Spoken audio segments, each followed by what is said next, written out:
Hello all, welcome back to PRP Dio Productions and here is non-spoiler review of the film Avatar 3 Fire and Ash. So first thing first movie చూశాక నా opinion చెప్పాలంటే average film ఒక look వేయచ్చు. So ఇక main plot గురించి మాట్లాడుకుంటే మనందరికీ తెలిసిందే, మైల్స్ గ్యాంగ్ వచ్చేసి పాండోరా మీద ఫైట్ చేయడము అండ్ జేక్ అండ్ మైల్స్ వాళ్ళ సన్ అయిన స్పైడర్ని తీసుకెళ్లాలని చూస్తాడు. సో ఇదే కొత్తగా ఏం చెప్పడానికి ఉండదు. But major asset of the film అంటే ఇక్కడ 2 మేజర్ యాక్షన్ బ్లాక్స్ ఉంటాయి. అవి చాలా వరకు వర్కౌట్ అయినాయి. ఒక్కొక్క యాక్షన్ బ్లాక్ వచ్చేసి సమ్వేర్ అరౌండ్ లైక్ 40 మినిట్స్ డ్యూరేషన్తో ఉంటుంది. సో అది వర్కౌట్ అయింది. బట్ మధ్యలో వచ్చే ఒక 1.5 అవర్ ఫ్యామిలీ డ్రామా అనేది వర్కౌట్ అవ్వలేదు. ఆ ఎమోషన్స్ నాకైతే పెద్దగా ఏం అనిపించలేదు. బెటర్గా ఏం డీల్ చేశాడు అంటే మన జేక్ ఫ్యామిలీలో లోహాక్ రిగ్రెట్ అవ్వడము, వాళ్ళ బ్రదర్ అతని మిస్టేక్ వల్ల చనిపోయిండని. అండ్ కీరీ క్యారెక్టర్ కూడా చాలా ఇంపార్టెన్స్ ఇచ్చాడు.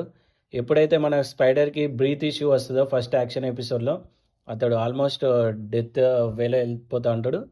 అక్కడ మన కీరీ వచ్చి వాళ్ళ గ్రేట్ మదర్తో కనెక్ట్ అవ్వడము, అతనికి హెల్ప్ చేయడము, ఇది చాలా వరకు నన్ను అయితే ఎంగేజ్ చేసింది. అండ్ ఇంకొకటి మెయిన్ ప్లస్ ఏంటి అంటే ఫైర్ అండ్ యాష్ అంటే మ్యాంక్వాన్ ట్రైబ్ని ఇంట్రడ్యూస్ చేయడం బాగానే ఉంది.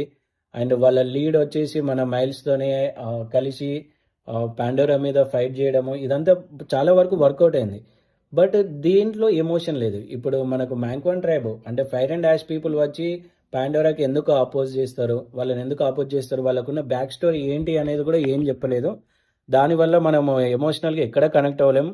ఎంత చూసినా కానీ స్క్రీన్ మీద విజువల్గా చాలా గ్రాండియర్గా ఉంటుంది. అండ్ యాక్షన్ బ్లాక్స్ కూడా చాలా ఇంప్రెస్ చేస్తాయి.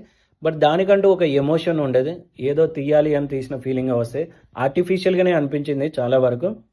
సో కావాలి అంటే ఒక లుక్ వేయచ్చు, విజువల్స్ ఇట్లా చూడొచ్చు. అండ్ జస్ట్ లైక్ నేను అవతార్ ఫ్యాన్, ఒకసారి చూడాలి అంటే లుక్ వేయచ్చు. బట్ అంత పెద్ద ఎంగేజ్ చేసే ఫిలిం ఏం కాదు. కంపేరింగ్ విత్ పార్ట్ 2 చూస్తే మాత్రం ఓకే, దానికంటే మరీ డెడ్ స్లీప్ ఏం కాదు. ఇది 3 hours 17 minutes ఉంది. First 50 minutes major action block ఉంటుంది, అది ఎంగేజ్ చేస్తుంది. దెన్ ఒక 1 hour కంప్లీట్గా అస్సాంకి తీసుకెళ్ళాడు ఫ్యామిలీ డ్రామాతోని, అది మన పేషెన్సీని టెస్ట్ చేస్తుంది. ఇక లాస్ట్ 1 hourలో వచ్చే చిన్న చిన్న యాక్షన్ బ్లాక్స్ కానివ్వండి, అండ్ లాస్ట్ 30 minutesలో వచ్చే మేజర్ యాక్షన్ బ్లాక్స్, ఇవన్నీ చాలా బాగున్నాయి. సో యాజ్ ఏ సైడ్ విజువల్గా కొంచెం ఇంప్రెస్ చేస్తుంది మూవీ. సో నేను విజువల్గా చూస్తా, నాకేం స్టోరీ అవసరం లేదు ఏది అనుకుంటే వెళ్ళి ఓ లుక్ వేయచ్చు. So that's it guys. And మరిన్ని ఇలాంటి రివ్యూస్ కోసం మా ఛానల్ని సబ్స్క్రైబ్ చేసుకోండి. And very soon we will come back with one more review of the film Shambhala on coming Thursday. Until then, take care. Bye bye guys.